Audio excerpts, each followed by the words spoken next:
स्वदेश तथा विदेशमा रहनुभएका श्रमजीवी दिदीबहिनी तथा दाजुभाइहरू, मे दिवस 2020 को अवसरमा हार्दिक शुभकामना।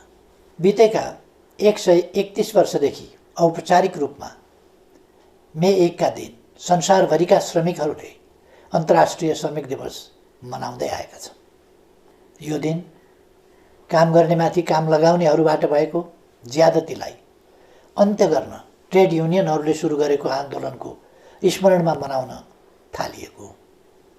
श्रमिकहरूको काम, मनोरञ्जन र आराम बीच सन्तुलन कायम गर्ने माग स्थापित गरिएको दिनका रूपमा यस दिवसलाई स्मरण गर्ने गरिन्छ। नेपालको श्रम आन्दोलनले यस दिवसलाई श्रमिकहरूको सम्मानित, समृद्ध र सृजनशील जीवनको लागि भएका सबै आन्दोलनहरूको स्मरणमा मनाउँदै आएको छ। पछिल्ला केही वर्ष यता हामीले यस दिवसलाई नेपाली श्रमिकहरूको एकता र उपलब्धिको उत्सवका रूपमा पनि मनाउँदै आएका छौँ। हरेक वर्ष श्रमको संसारमा भएका उपलब्धिहरूको चर्चा गर्ने र गर्न बाँकी कामहरूलाई पुरा गर्ने अठोट गर्ने दिनका रूपमा पनि मे 1 लाई लिँदै आएका छौँ। तर यस वर्षको मे दिवस हामीहरू भिन्न रूपमा मनाउँदैछौँ। कोरोना भाइरसको महामारीका कारण हाम्रो श्रमको संसार अहिले लकडाउनमा छ। मैले पहिले पनि भनेको छु, अहिले यति बेला विश्वभरिका कोरोना प्रभावित 210 मुलुकमा जस्तै हाम्रो देशको पनि उत्पादन प्रणालीको कडी टुटेको छ। हाम्रा सृजनशील हातहरू यतिखेर लकडाउनमा छन्। हाम्रो श्रमको प्रतीक्षामा रहेका उत्पादनका साधनहरू पनि लकडाउनमै छन्। अहिलेको लकडाउन विश्वव्यापी हो र यो बाध्यकारी रहेको छ। कोरोना भाइरसका कारणले यसलाई स्वीकार्नु परेको बाध्यता हाम्रा अगाडि छ। यसले निर्माण, रोजगारी र उत्पादनमा पारेको प्रतिकूल प्रभावको अवस्थाले श्रमजीवी वर्गको बुझाइ जस्तै श्रम र उत्पादनको सम्बन्ध एवं त्यसको महत्त्वलाई सबै वर्गले गम्भीरताका साथ बुझ्ने नयाँ परिस्थिति पनि निर्माण भएको छ। श्रम आधारभूत कुरा हो र जीवन प्रमुख कुरा हो। श्रम बिनाको पुँजी र प्रविधि पनि अर्थहीन हुन्छ भन्ने आजको यथार्थले स्पष्ट पारेको छ। उद्योग व्यवसाय बन्द हुँदा आम्दानी घटेका, स्वदेशमा कार्यरत सबै प्रकृतिका श्रमिकहरूका कष्टकर जीवनप्रति म अत्यन्तै दुखी छु। 1 दशकको हिंसात्मक द्वन्द्वका कारण गाउँको रोजगारी खोसिँदा सहर बजार पसेका, तर सहर बजारले रोजगारी दिन नसक्दा परदेश भासिएका लाखौँ नेपाली युवा श्रमिकहरू विभिन्न मुलुकमा कार्यरत छन्। युवाहरू विदेशिने यी र अन्य विभिन्न बाध्यकारी परिस्थिति तथा प्रवृत्ति पनि छन् र अहिले कोरोना भाइरसको महामारीका कारण न कार्यरत मुलुकमा रहन सकिने न त स्वदेश फर्किन सकिने चेपुवामा श्रमिकहरू परिरहेका छन्। यसबाट सिर्जना भएको पीडाप्रति म जानकार तथा संवेदनशील छु। यस अप्ठ्यारो घडीमा स्वदेश तथा विदेशमा रहनुभएका सम्पूर्ण श्रमजीवी नेपाली दिदीबहिनी तथा दाजुभाइहरूमा हार्दिक ऐक्यबद्धता जाहेर गर्दछु। दिदीबहिनी तथा दाजुभाइहरू, विगत 2 वर्षदेखि हाम्रो अर्थतन्त्रले तीव्र विकासको लय समातेको थियो। सरकारको संयोजनमा उद्यमी तथा श्रमिक दुवै पक्षबीच उच्च समझदारी कायम रहेको थियो। त्यही समझदारीका कारण श्रमिकको न्यूनतम पारिश्रमिक इतिहासमै उच्च अर्थात् 39% वृद्धि भएको थियो। नियमित जस्तो औद्योगिक द्वन्द्वको पीडा झेलिरहेको नेपाली श्रमको दुनियाँमा हडताल र तालाबन्दी सबैले बिर्सिसकेको नमिठो सपना जस्तो भइसकेको थियो। हाम्रो आर्थिक वृद्धि दोहोरो अङ्कको लक्ष्य हासिल गर्नेतर्फ लम्किएको थियो। सरकारले श्रम क्षेत्रमा पहिलो वर्षको तुलनामा दोस्रो वर्ष झन्डै दोब्बर बजेट वृद्धि गरेको थियो। दक्ष जनशक्ति निर्माण, रोजगारी सृजना, सामाजिक सुरक्षा र सुरक्षित तथा सुलभ वैदेशिक रोजगारीका 4 लक्ष्यमा आधारित विभिन्न कार्यक्रमहरू श्रम, रोजगार तथा सामाजिक सुरक्षा मन्त्रालय मार्फत सञ्चालनमा आएका थिए। यी 2 वर्षको अवधिमा प्रधानमन्त्री रोजगार कार्यक्रम मार्फत 22 लाख श्रम दिन बराबरको रोजगारी सिर्जना गरिएको थियो। श्रमिकको पारिश्रमिक बैंक मार्फत भुक्तानी गर्ने र काम गर्दाको समयमा वा सेवानिवृत्त भएपछिको जीवनलाई सुरक्षित गर्न योगदानमा आधारित सामाजिक सुरक्षाको सुरुवात गरियो। 1 वर्षमा कम्तीमा 100 दिन बराबरको रोजगारी प्रत्याभूत अर्थात् ग्यारेन्टी गरियो। विभिन्न मुलुकसँग श्रम सम्झौता गर्ने र प्रविधिमा आधारित सरल श्रम सम्बन्धी सेवाहरू थालियो। बेरोजगार लक्षित सिप विकास र उद्यमशीलता प्रवर्धन कार्यक्रम सञ्चालन गरियो। उच्च शिक्षा हासिल गरेका युवाहरूको लागि शैक्षिक प्रमाणपत्र धितोमा राखेर 5% ब्याज अनुदानमा 7 लाखसम्म ऋण उपलब्ध गराउन थालिएको थियो। तर यस मे दिवसको सङ्घारमा आज हामी कोरोना महामारीका विरुद्धको युद्धमा होमिएका छौँ। तत्कालको लागि हाम्रो प्रयास यस महामारीले सिर्जना गरेको समस्या सामना गर्नेतर्फ केन्द्रित छ। यतिखेर सरकार कोरोना सङ्क्रमणको रोकथाम, पहिचान, परीक्षण र उपचारमा लागि परेको छ। यसमा कमी नआओस् भनेर नै यस महामारी विरुद्धको यस युद्धमा संलग्न सबैका लागि 25 लाख रकम बराबरको बिमा गरिएको छ। व्यक्तिगत सुरक्षा उपकरणको व्यवस्थाका साथै उनीहरूको भत्तामा 100% सम्म थप गरिएको छ। लकडाउनको अवधिको पारिश्रमिक कायम गर्न र महिला स्वास्थ्य स्वयंसेविकालाई एकमुष्ट 1500 रुपियाँ थप भत्ताको व्यवस्था गरिएको छ। सामाजिक सुरक्षा कोषमा आबद्ध सम्पूर्ण श्रमिकहरूको आयमा कमी नआओस् भनेर नै प्रत्येक श्रमिकको योगदान बराबरको रकम सरकारले नै कोषमा जम्मा गरिदिएको छ। सामाजिक सुरक्षा कोषमा योगदान गर्दा लाग्ने दोहोरो करको व्यवस्था हटाइएको छ। विद्युतको उपभोगमा सहुलियतको व्यवस्था गरी सुलभ मूल्यमा इन्डक्सन चुलोको व्यवस्था समेत गरिएको छ। दैनिक गर्ने कामबाट जीवन धानिरहेकाहरूलाई भोकै पर्न नदिन, नेपालमा कोही भोकै पर्दैन, कोही भोकले मर्दैन भन्ने सरकारको नीति अन्तर्गत स्थानीय तह, प्रदेश तथा केन्द्रीय प्रशासनको संयोजनमा राहतको व्यवस्था गरिएको छ। श्रमजीवी दाजुभाइ तथा दिदीबहिनीहरू, म ठान्दछु श्रमजीवी वर्ग भनेको दुःख गर्न सक्ने तर सुखको सपना देख्ने वर्ग हो, परिवर्तनको संवाहक हो र सबै आत्तिएको बेला ढाडस दिन सक्ने अनि आफै अघि सरेर समस्याको सामना गर्न सक्ने वर्ग श्रमजीवी वर्ग हो। कोरोना भाइरसको महामारीका विरुद्ध अग्रपङ्क्तिमा रहेर जुधिरहेका चिकित्सक, स्वास्थ्यकर्मी, सुरक्षाकर्मी र सफाई लगायतका सेवामा क्रियाशील श्रमजीवीहरू यसका उदाहरण हुन्, जसको अथक परिश्रमले कोरोना भाइरस विरुद्धको लडाइँमा विश्व स्तरमा उल्लेख गर्न लायक सफलता हाम्रो मुलुकले प्राप्त गरेको छ। हालसम्म यो महामारी समुदाय स्तरमा फैलिनबाट रोकिनु र कुनै पनि मानवीय क्षति नभएको गरिबीको रेकर्ड कायम रहनु सन्तोषको विषय हो। आफैलाई जोखिममा पारी अरूको जीवन रक्षामा संलग्न उहाँहरू सबैको म उच्च प्रशंसा गर्न चाहन्छु। मलाई थाहा छ अवधिको हिसाबले यस वर्ष श्रमिकहरूको न्यूनतम पारिश्रमिक पुनरावलोकन गर्नुपर्ने वर्ष हो, तर तपाईँ हामी सबैलाई थाहा छ अहिले परिस्थितिले हामीलाई साथ दिइरहेको छैन। 8.5% आर्थिक वृद्धिको उच्च आकाङ्क्षाका साथ अघि बढेका हामीहरू 3% वा त्यसभन्दा कमको आर्थिक वृद्धिमा खुम्चिन पो पर्ने हो कि भन्ने अवस्थाले गम्भीर बनेका छौँ। मैले पहिले पनि भनिसकेको छु, हाम्रो जिडिपीको झन्डै 4% यस महामारीका कारण क्षति भइसकेको छ।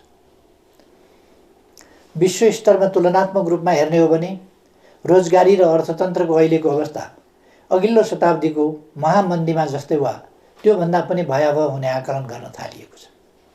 सन् 1930को दशकमा भएको महामन्दीमा काम गर्ने उमेर समूहका कुनै औद्योगिक मुलुकमा 23% र कतिपयमा 33% बेरोजगार भएका थिए।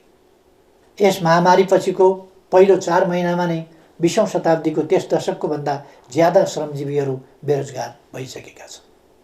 महामन्दीको त्यस समयमा सिङ्गो 1 दशकमा कुल गार्हस्थ्य उत्पादनमा जति सङ्कुचन आएको थियो, यस महामारीको पहिलो 4 महिनामा ती विकसित अर्थतन्त्रमा त्यसको झन्डै 3 गुणा बढी सङ्कुचन आएको छ। तर घरमुलीले अनिकालमा पनि परिवारलाई भोकै राख्दैन, रुखो सुखो भरण पोषणको जोगावट गर्छ र व्यवहार चलाउँछ। तपाईँहरूको यस प्रधानमन्त्रीले नेतृत्व गरेको सरकारले पनि उपलब्ध स्रोत र साधनले भ्याएसम्म सुविधाको जोगावट गर्छ। कसरी? अबका हाम्रा सबै प्रयास स्वस्थ नागरिक, सिपयुक्त नागरिक, मर्यादित काम र सामाजिक सुरक्षातर्फ केन्द्रित हुनेछ। भूकम्पपछिको यस दशकलाई हामीले पुनर्निर्माणको दशक बने चाहिँ अबको हाम्रो पहिलो लक्ष्य कोरोनाबाट हाम्रो समाजलाई मुक्त बनाउनु हुनेछ। यसभन्दा अघिल्ला सम्बोधनहरूमा पनि मैले चर्चा गरेको थिएँ। यस महामारीले जनस्वास्थ्यको क्षेत्रमा हाम्रो अभिगत उदाङ्गो पारिदिएको छ। जसरी 20औं शताब्दीको महामन्दीले पुँजीवादी प्रणालीको चरित्र नै फेर्ने गरी अर्थव्यवस्थामा कल्याणकारी आयाम थप्न विकसित मुलुकलाई बाध्य पार्यो, यस महामारीले हामीलाई स्वास्थ्य संरचनामा थप लगानी गर्न प्रेरित गरेको छ। हाम्रो संविधानले ग्यारेन्टी गरे झैँ स्वस्थ नागरिक निर्माण गर्न स्वास्थ्य बिमा सहितको जनस्वास्थ्यमा र सिपयुक्त नागरिक निर्माणका लागि शिक्षामा लगानी वृद्धि गरिनेछ। आजको लागि स्वास्थ्य, भोलिका लागि शिक्षा अबको हाम्रो दिशा हुनेछ। यस महामारीको प्रभावले आत्मनिर्भर अर्थतन्त्रको महत्त्वलाई पनि अझ बढी स्पष्ट पारेको छ। अबका हाम्रा कदमहरू निश्चय नै त्यस दिशातर्फ सुदृढ ढङ्गले उन्मुख हुनेछ। कोरोना महामारी विरुद्धको लडाइँमा एक हुँदै श्रमिकको रोजगारी, आय र सामाजिक सुरक्षा सुनिश्चित गर्ने दिशातर्फ हाम्रो सम्पूर्ण प्रयास केन्द्रित हुनेछ। सबैभन्दा पहिले टुटेको उत्पादन सम्बन्धको कडीलाई जोड्ने र अवरुद्ध उत्पादन प्रणालीलाई सुचारू गरिनेछ। राहत सुविधा अल्पकालीन उपाय मात्रै हो, सबैलाई काम हाम्रो पहिलो लक्ष्य हुनेछ। श्रमसँग जोडिएकाहरूलाई सामाजिक सुरक्षा प्रणालीमा आबद्ध गरिनेछ। काममा जो छन् उनीहरूका लागि न्यूनतम पारिश्रमिक सुनिश्चित गरिनेछ। काममा संलग्न कसैको पनि आम्दानी रोकिने वा खोसिने स्थिति आउन दिइने छैन। सङ्घ, प्रदेश र स्थानीय तहमा श्रम प्रदान प्रविधि परिचालनको प्रबन्ध गरिनेछ। श्रम र प्रविधिको संयोजन तथा ज्यालासहित जनसहभागिताको विकास मोडेल अवलम्बन गरिनेछ। वैदेशिक रोजगारीबाट फर्किएकाहरूलाई उनीहरूले हासिल गरेको दक्षता अनुरूपको स्वरोजगारी सृजना गर्न सरल कर्जा र प्रविधि हस्तान्तरणको प्रबन्ध गरिनेछ। स्वदेशमा रहेका वा विदेशमा रोजगारीमा जान नपाएकाहरूलाई प्रधानमन्त्री रोजगार कार्यक्रममा जोडिनेछ। विभिन्न मन्त्रालय, निकाय र सार्वजनिक संस्थाहरू मार्फत सिर्जना भएका कामका अवसरहरू नेपालीलाई नै सुनिश्चित गर्ने व्यवस्था मिलाइनेछ। यस सन्दर्भमा हाम्रा श्रमिकहरूमा रहेको सिपको खाडलका कारण हुन सक्ने श्रमिकहरूको अभावलाई सम्बोधन गर्न प्राविधिक शिक्षा तथा व्यावसायिक तालिम परिषद र श्रम तथा सिप तालिम सम्बन्धी सबै निकायका कार्यक्रमहरूलाई एकीकृत रूपमा परिचालन गरिनेछ। सिपको अन्तरलाई सम्याउन आवश्यक परेमा सबै पालिका तहमा छोटो अवधिका घुम्ती तालिम शिविर समेत सञ्चालनमा ल्याइनेछ। हाम्रो युवा जनसङ्ख्याको जनसाङ्ख्यिक लाभलाई अधिकाधिक सदुपयोग गरिनेछ। त्यस्तो युवा जनशक्ति जुन उत्पादक जनशक्ति हुनेछ, त्यस्तो उत्पादक जनशक्ति जुन सिपयुक्त र पुँजीसहितको प्रविधियुक्त हुनेछ, त्यस्तो युवा शक्ति जुन अन्वेषण र व्यावसायिक ज्ञानयुक्त हुनेछ। कृषिको आधुनिकीकरण र व्यावसायीकरण मार्फत समेत उत्पादन र रोजगारी वृद्धि गरिनेछ। जमिन नहुने श्रमिकहरूका लागि भूमि बैङ्कलाई कार्यान्वयनमा ल्याई त्यसैको माध्यमद्वारा भूमिको व्यवस्था गरिनेछ। बैङ्कहरूबाट सुलभ कर्जाको बन्दोबस्त गर्ने र सरकारद्वारा सिप तालिमको प्रत्याभूति गरी समन्वयात्मक ढङ्गबाट कामलाई अघि बढाइनेछ। विगतका जनआन्दोलन र द्वन्द्वकालका युवा तथा अरू घाइतेहरू अझै पनि उपचारविहीन अवस्थामा रहिरहेका छन्। तिनको उपचारका लागि सरकारले पटक पटक गरेका आह्वान र प्रयासहरूको सन्देश उचित रूपमा सम्प्रेषण हुन सकेन। म आह्वान गर्दछु सम्पूर्ण घाइतेहरू प्रशासनको सम्पर्कमा आउनुहोस्। अब आफ्नो शरीरमा गोली र छर्रा बोकेर नबस्नुहोस्। उपचारको प्रबन्ध सरकारले गर्छ। यस प्रयासबाट घाइते भई अशक्त अवस्थामा रहेकाहरू पनि निको भएर स्वाभिमानपूर्वक रोजगारीमा फर्कन सक्ने अवस्थाको समेत सिर्जना हुनेछ। दिदीबहिनी तथा दाजुभाइहरू, नेपाली समाजको परिवर्तन र अहिलेको स्थायित्व एवं विकासको परिस्थिति आफै निर्माण भएको होइन। सही विचार र गन्तव्यमा आधारित बलिदानपूर्ण सङ्घर्ष र सचेत प्रयासबाट मात्र यस परिस्थितिको निर्माण भएको हो। आज नेपालका केही सञ्चार माध्यमहरू र सामाजिक सञ्जालहरूमा पनि स्थिरता, स्थायित्व र विकासका विरुद्ध देशलाई अस्थिरतातर्फ धकेल्ने प्रकृतिका प्रयासहरूको समाचार सम्प्रेषण र चर्चा भइरहेको देखिन्छ। एकातिर सम्पूर्ण नेपाली जनता र सिङ्गै विश्व कोरोना महामारीका विरुद्ध लडिरहेको अवस्था छ। अर्कातिर यही अप्ठ्यारो परिस्थितिलाई मौका छोपेर अस्थिरताका त्यस्ता प्रयासहरू गरिनु दुःखद कुरा हो। आफ्ना ससाना स्वार्थ वा कुनै गलत उद्देश्यका साथ कसैले यस परिस्थितिलाई बिथोल्न र बिगार्न खोज्छ भने सरकार, नेकपाका कार्यकर्ता र आम नेपाली जनतालाई यो किमार्थ स्वीकार्य हुँदैन। त्यस्ता प्रयासलाई सफल हुन दिइने छैन भन्नेमा म सबैलाई आश्वस्त पनि पार्न चाहन्छु। नेपालको राजनीतिक आन्दोलनले ट्रेड युनियन आन्दोलनलाई वैचारिक नेतृत्व गरिरहेको छ, तर नेपाली ट्रेड युनियन आन्दोलनले राजनीतिक आन्दोलनलाई धेरै कुरा सिकाएको छ। अप्ठ्यारोमा नहड बनाउने, अनिकालमा मिलेर बिउ जोगाउने, सहकालमा भएका नाफाको न्यायोचित वितरणमा सामाजिक संवाद गर्ने अनि विविधताबीच एकता कायम गरी अघि बढ्ने। ट्रेड युनियनले हामीलाई सिकाएको छ आपसी एकता र युनियन बनाउने भनेको भर्याङको खुड्किलो थपे जस्तै हो। तल्लो खुड्किलो बलियो भए मात्रै माथि पुगिन्छ। त्यसैले तल हेरौँ, माथि मात्रै होइन। त्यसैले म भन्न चाहन्छु, आजको अप्ठ्यारो घडीमा मिलेर अघि बढ्नुपर्छ युनियन जस्तै। हामीले आफ्ना आकाङ्क्षाको आकाशतिर माथि मात्र होइन, जनता भएतिर तल पनि हेर्नुपर्छ युनियनले भने जस्तै। कमी कमजोरी भए सच्याउनुपर्छ, तर अराजक होइन, अनुशासित हुनुपर्छ। समयको ख्याल गर्नुपर्छ, आफैलाई घात गर्ने होइन, इमान्दार बन्नुपर्छ युनियनले भने जस्तै।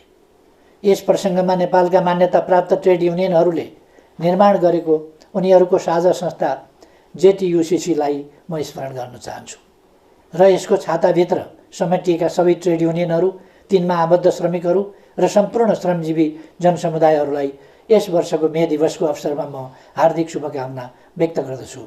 धन्यवाद।